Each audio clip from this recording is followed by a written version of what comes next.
Саламатсыздарбы? Бүгін бізде қонақта Нурдин Дүйшөнбеков, журналисттер деген коомдук бирикменин төрагасы. Рахмат сизге убакыт таап келгениңиз үчүн. Журналисттер мына 100 жылдыкты белгиледи. 1924 жылдан баштап саналат журналистика Кыргызстанда.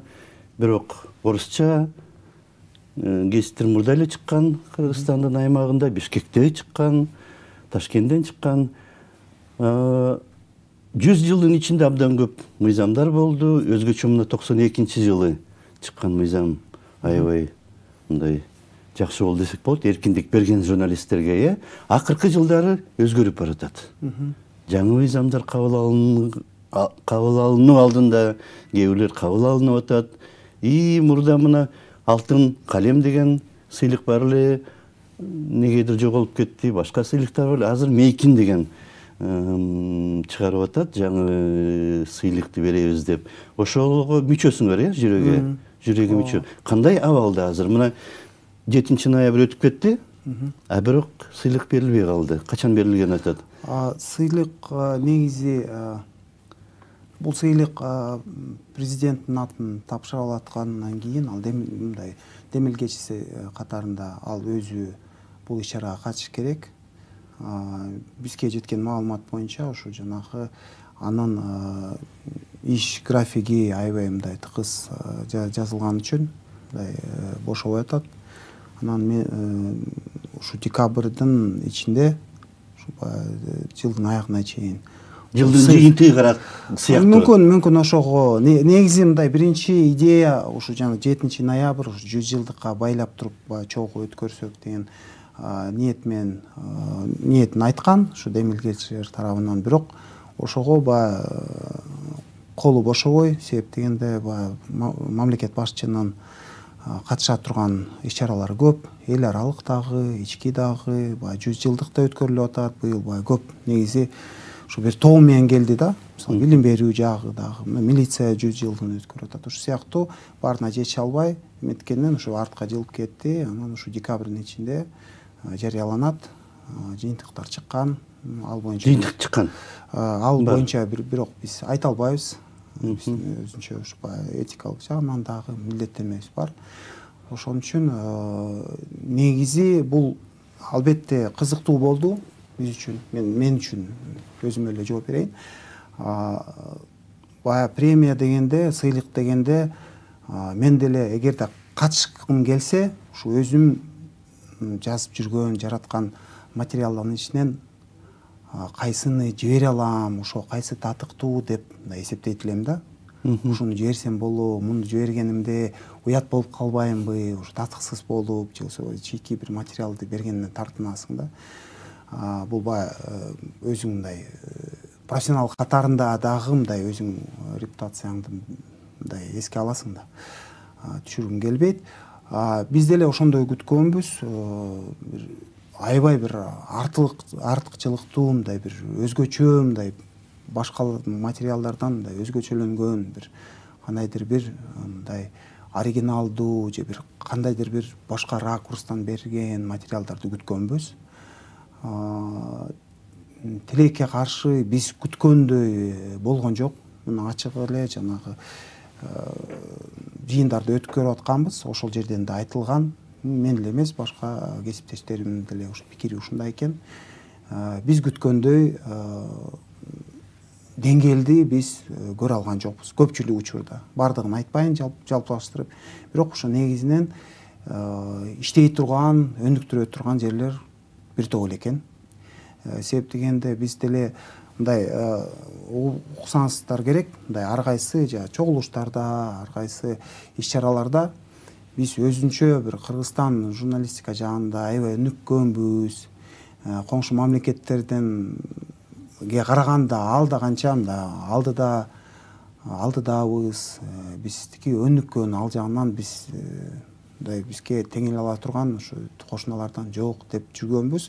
Бирок ушул реалдуу материалды караганда, материалдарды тилекке каршы мынчалык мындай кубанта турган бир эме ала алган жокпуз. Анткенибиз менен жобо бекитилген, ошол жобонун алкагынан чыкпай биз ушу жанагы болгон материалдардын арасынан тандадык. Тыңыраак мындай кесиптик жактан мындай критерийлер боюнча мындай башкаларга караганда мындай жакшыраак жасалган материалдарды тандадык. Аны ошо кеңешип жанагы биз бири-бирибиз менен мындай кеңешкен жокпуз. Буга мындай баа коелу же тигиндей өз-өзүнчө бизге баарыбызга жөнөтүлдү. Биз карап чыктык дагы, анан өз алдынча бааларды коюп чыгып туруп, анан баягы жалпы жыйынтыгына келгенде ушу чогулуп туруп мындай болуп атат. Айрым материалдардын жалпы алган суммасы мындай жакыныраак болгондуктан ал боюнча да бир сыйра такташканбыз. Анан ушу баягы негизинен жыйынтыктар даяр, аны ушу декабрда жарыяланат.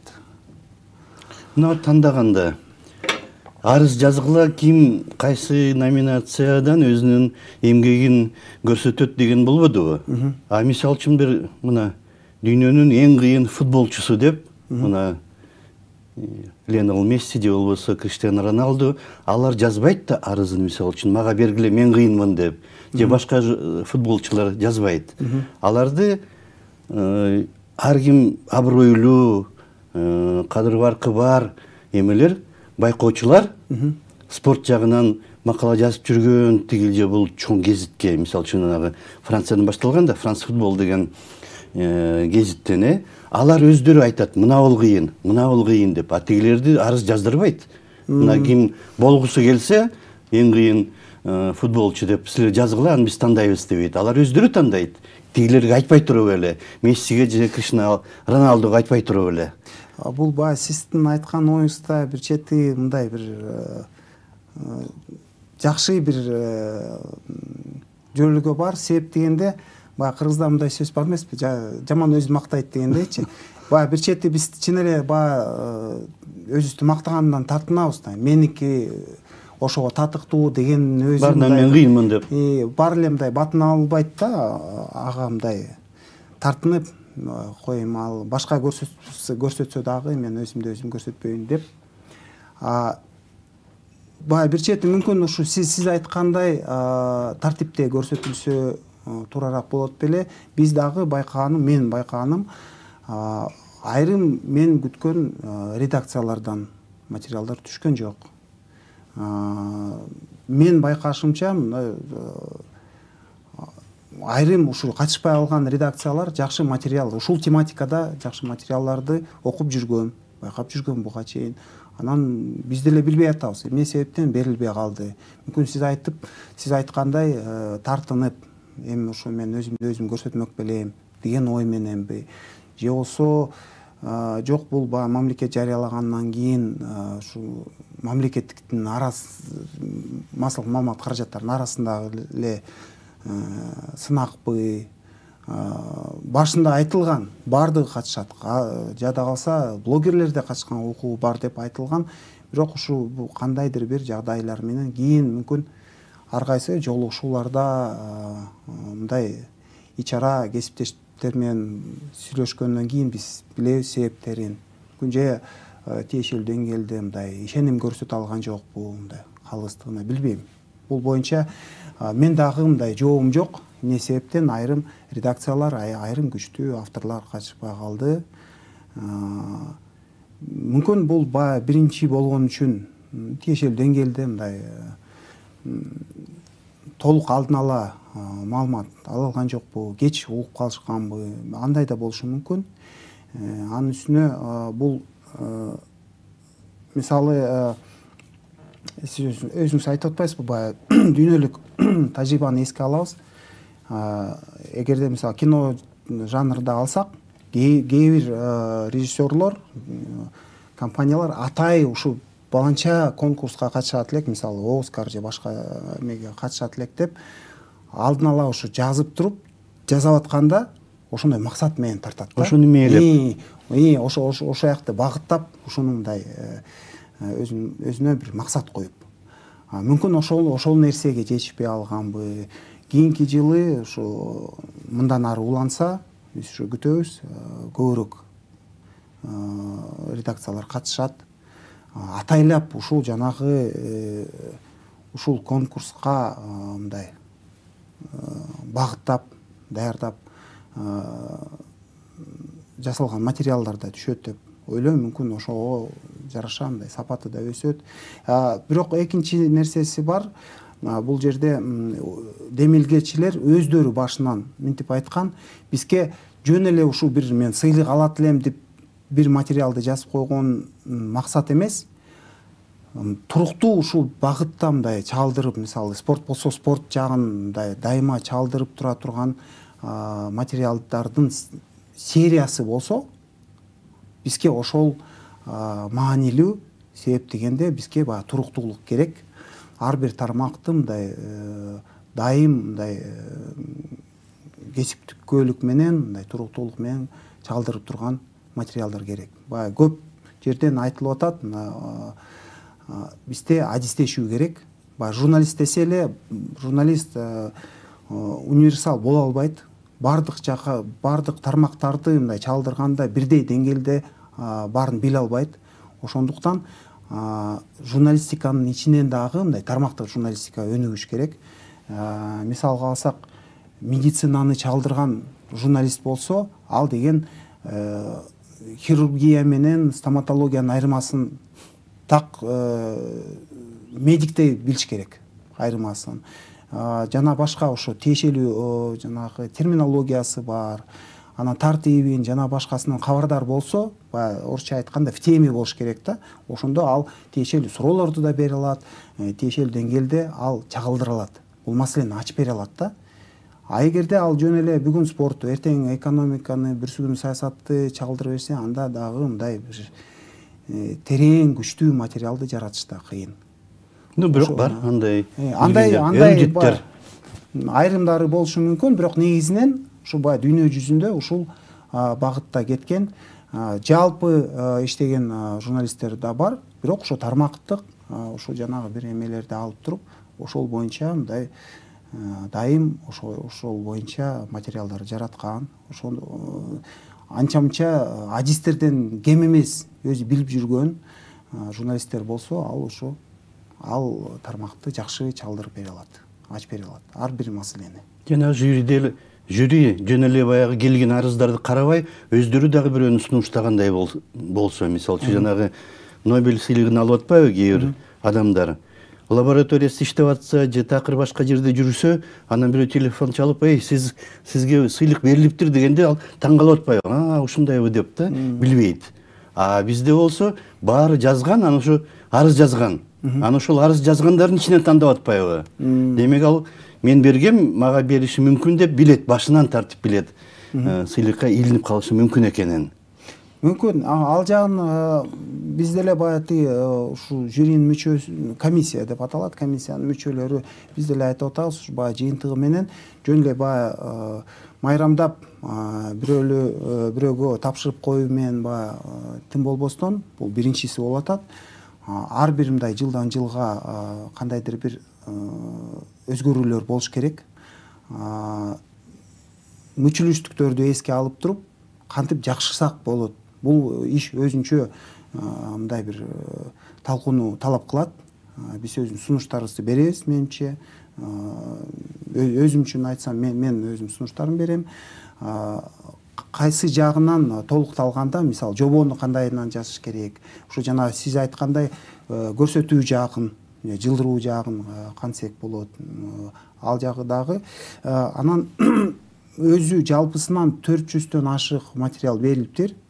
Бирок жана формалдык негизинде, мисалы жана узактыгы, көлөмү жана башка шарттарга туура келбегендиктен четке калды. Аны жанагы администрациядагы бир бөлүм караптыр. Алар бир сыйра карап чыгышты. Анан бизге жеткени бир 150дөн ашык материал келип жетти. Анан айрымдарында, мисалы мен байкаганым, кээ бир материалдар мындай сөздүн ортосунан үзүлүп кеткен материалдар да келди да. Мен муну мындай түшүнөм да, бул кандайдыр бир берүүнүн ичинен кандайдыр кыска сюжетти тиягынан биягынан кесип коюп туруп ошону эле бере берген да. Бул өз алдынча бир материал болгон эмес да. Бу дагы мындай олуттуу мамилени көрсөтпөйт да. Ушу деле өтүп кете берет дегендей материалдар да болгон. Мен байкаган мисалы мурдакы жылы башка сынакка катышып жүргөн материал дагы мындай бир жолу чыгарып туруп, анан ушу жаңы материал деп берилген да байкады. Ушул сыяктуу мүчүлүштүктөр болот албетте, бирок муну эске алып, кийинкисин жана шарт жагынан, жана тартип жагынан дагы жакшыртабыз деген ойдомун. Акырындап калыптанат. Бул биринчи болуп атат, биринчи болуп атат. Мыйзамдар жагынан кандай болуп атат? Мына жала жабуу боюнча биринчи окууда кабыл алынды, бир мыйзам. Берки көп жылдан бери талкууланып келаткан 92-жылдагы маалымат каражаттары тууралуу мыйзамды жаңы кылабыз деп көрсөтүлдү эле, ал акыркы моментте кайтарылып алып, качан кайра көрсөтүлөт? Биз деле ушу бул боюнча мен ал жумушчу топтун мүчөсүмүн. Көрөрмандарга мындай бир жет мындай маалыматты тактап берип коелу. Бул мыйзам долбоору биринчи иштелип чыкты. Анан баягы жумушчу топ түзүлүп, президент өзүнүн эмилгеси менен жумушчу топ түзгөн. Тилекке каршы ал жумушчу топтун ишин мындай толук кандуу жүрбөгөндүктөн ошол жанагы биз берген сунуштар эске алынбай, кайра ушу баягы эски ушу мурдакы түрүндө эле кетип калган болду. Эми анча-мынча өзгөрүүлөр кирди, бирок олуттуу сунуштар кирбей алгандыктан бул жогорку кеңешке киргизилди ошол боюнча. Бирок ал жактан дагы ушу биз эле эмес, депутаттар тарабынан дагы сын пикирлер айтылып, ошондон улам демилгелчилер кайра чакырып алып туруп, анан Маданият министрлиги өзүнчө баягы президенттин тапшырмасы менен өзүнчө бир жумушчу топ түздү. Ал жерде Берки эмес, башка. Баары алмаштыбы же кээ бирлер? Айрымдары мындай саны жагынан дагы, курамы жагынан анча-мынча өзгөрүүлөр болду, бирок баягы негизги катыша тургандар катышты. Анан биз кадимкидей отурумдарды мындай ар бир берене, ар бир эмес жанагы ченемдерин карап чыктык, сунуштарыбызды бердик. Анан бир мындай макулдашылган бир вариантка келдик. Анан ошону менен ал жанагы министрлер кабинетинин алкагында өзүнчө бир тартип бар экен, ал макулдашуудан өтүп чыгыш керек. Эми министрликтер бири-бири менен, мисалы жана Маданият министрлиги көрсөтүп атса, башка министрлер, юстиция министрлиги, тышкы иштер, ички иштер жана башка өзүнүн сунуштарын, алардын юристтери карап чыгып, өз сунуштарын, ой пикирлерин бериши керек. Анан ошол процедурага кеткен. Анан бүгүнкү күнгө чейин ал мыйзам долбоору жогорку кеңешке кире элек. Биз ойлоп атканбыз, ушу күзүндө, күз башталар менен сентябрь, октябрларда кирип калат го деп күткөнбүз, бирок ушу күнгө чейин киргизиле элек. Ошондуктан биз ушу бир 3-4 күн мурда ушу жумушчу топтун мүчөлөрү кат менен кайрылганбыз. Кандай деңгээлде туруп атат, кайсы стадиясында, анан өзгөрүүлөр болду, жанагы министрлер кабинетинин алкагында мындай макулдашууда, мындай кандайдыр бир башка биз билбеген өзгөртүүлөр кирдиби, кирген жокпу, кирсе кайсы беренелерине, кандай мазмундагы, ошол боюнча маалымат берип койсоңуздар деп, мына 3-4 күн мурда биз чогубуз менен кайрылдык. Азыр жообун күтүп атабыз. Мына бүгүнкү күндө ал жогорку кеңешке экинчи жолу киргизиле элек. Мына акыркы вариантында блогерлер эмне болду? Блогерлер ушу жанагы биринчи жумушчу топтун алкагында талкуу жүрүп атканда, ошондо бир вариантында, жаңылбасам 3-чү вариантында блогерлерди дагы ушу жана массалык маалымат каражаттарынын мыйзамынын ичине бир 5-6 статьяны беренени киргизип туруп, ушу атай ушу блогерлерге багытталган ченемдер камтылыптыр. Биз ага каршы болгонбуз. Себеп деген блогерлер менен журналисттердин жөнү башка. Аларды биздин мыйзамга аралаштырууда туура эмес, методикалык жактан дагы деп ишип өз сунуштарыбызды бергенден кийин ал кайра алынды. Анан менимче барып туруп бул өзүнчө мыйзам болуп калышы мүмкүн. Бир вариант блогерлер жөнүндө, же болбосо ушул бар мыйзамдарга тиешелүү жака мындай толуктоолор кириши мүмкүн.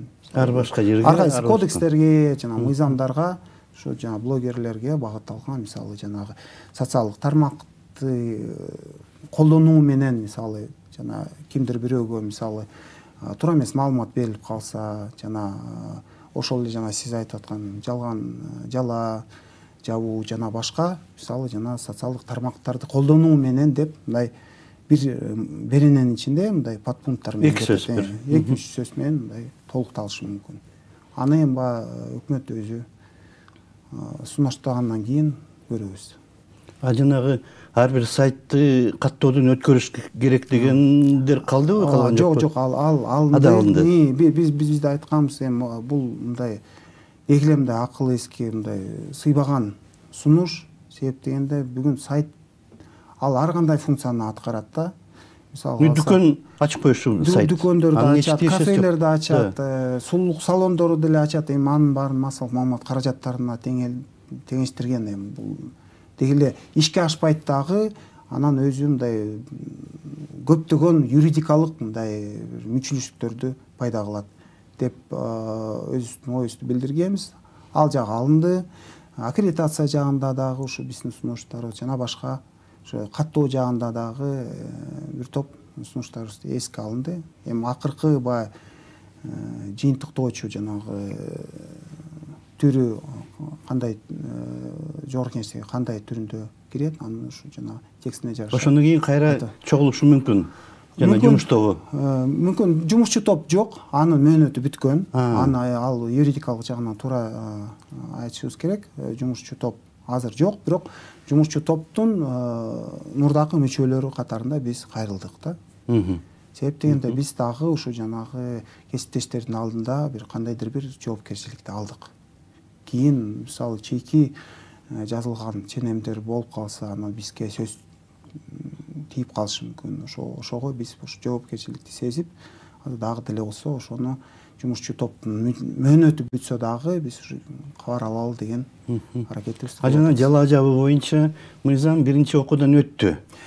Ооба, ал биринчи окуудан өттү, бирок баягы жогорку кеңештин регламенти боюнча тартип мындай: биринчи окууда мыйзам долбоору кандай жазылса, ошондой түрүндө, концепция деп аталат, же өтөт, же өтпөйт. Бирок андан ушу текстине кандайдыр бир өзгөрүүлөр кирсе, мисалы бирдекеси алынса, же кошулса, же болбосо өзгөртүлсө, ал экинчи окууда каралат турган. Биринчи окууда айтылат, экинчи окууга чейин өзү ар бир мисалы депутаттар болобу, өкмөт болобу, башкасы болобу сунуштарын берет. Ал экинчи окууда ошо өзгөртүлгөн версиясында же кайра эле же кабыл алынат, же четке кагылат. Анан биздин ушу тиги наразычылык туудурган жагы биринчиден бул мыйзамды биз негизи эле туура көрө бербейбиз.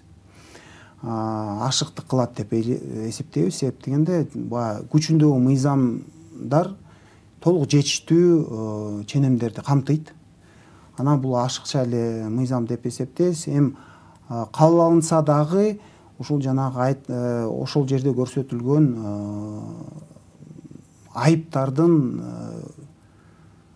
көлөмү мындай таң калыштуу дагы, мындай түшүнүксүз дагы. 100 миң, анан 100 миң, 200 миң физикалык жактардан, башкача айтканда мындай жеке адамдардан, 200 миң бул юридикалык жактардан, башкача айтканда уюмдардан. Эми бул биринчиден күчүндөгү кодекске туура келбейт. Анткени аякта чек коюлган, ошол чектен ашып кетип атат. Биринчиден. Экинчиден бул 100-200 миң каяктан алынган сандар экен да түшүнүксүз да. Ал боюнча дагы мындай бир түшүндүрмөсү жок да. Бул жөн эле тегеректеп эле 100 деген бир толук цифра деп коюлганбы, 200 миң деп. Же бир кандайдыр бир расчеттор болсо, ал расчетторду көргөнүбүз жок. эмнени эске алынды? Кыргызстандагы орточо айлыктар эске алындыбы же прожиточный минимум же эмнеден улам ушул сандар пайда болуп калды, ал боюнча дагы көп суроолор бар. Ошон үчүн менче бул мыйзамды депутаттар четке какса деле туура болмок. Эгерде бал жогорку кеңеш өзү чечет, эгерде кабыл алынса дагы мындай өлчөмдөгү айыптардын азайышы мүмкүн. Сунуштар бар ошондой. Азайтыш керек деген. Айтылган дагы жогорку кеңештин ушу биринчи окуудагы талкууда дагы айтылган.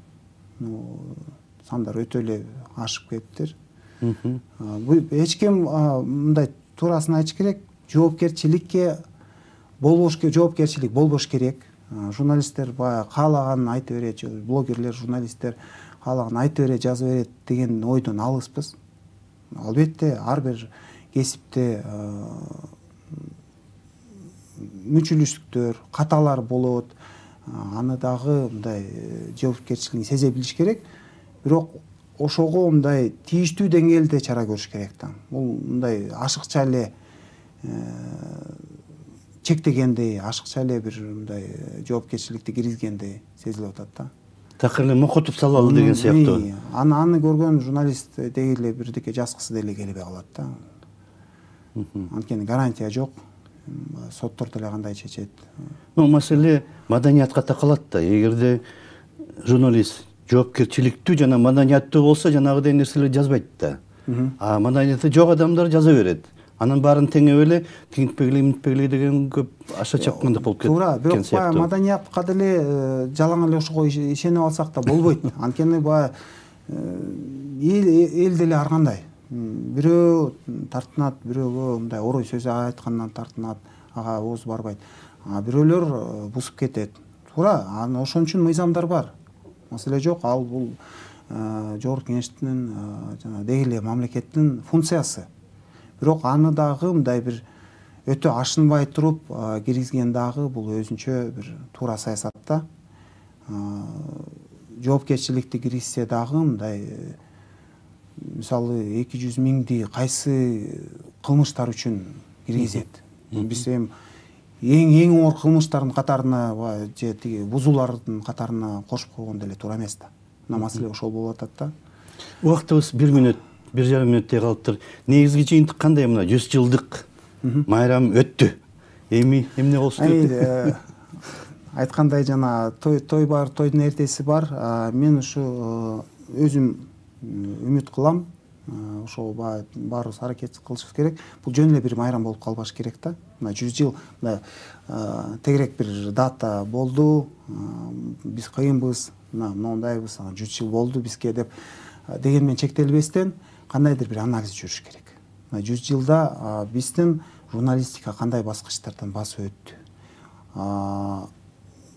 Бүгүнкү абалы кандай? Мына сынактардан деле көрүп атабыз. Ал жерден да иштеле турган, толуктала турган көп нерселер бар экен. Анан келечеги кандай? Бул технологиянын, коомдун өнүгүшүнө жараша журналистика, эртеңки журналистика, Кыргызстандагы журналистика кандай багытта кетет, кандай функцияларды аткарат. Анан дагы бир толуктай турган нерсеси, мен ушу күтөт элем, мейли азырбы, мейли бир 5 жылдан кийин, 10 жылдан кийин Кыргызстанда бир Кыргызстан үчүн эле эмес, дүйнө жүзүндө бир таанымал бир редакция чыгарып экен деп мен ошону күтөм. Ушундай максатты койсок. Мисалы,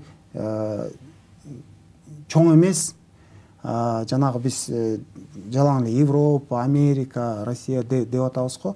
Катар чакан эле бир мамлекет, бирок анын Аль Жазирасын азыр дүйнө жүзүндө бүт көрүп отурушат, ошол жерден маалымат алып турушат. Анын өзүнчө мындай туруктуу каармандары түзүлүп калган.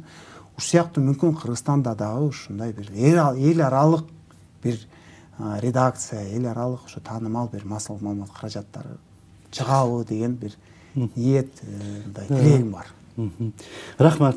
Сизге бизде конокто Нурдин Дүйшөнбеков болду, журналисттер деген коомдук бирикменин төрагасы. Рахмат сизге. Саламатта алыңыздар.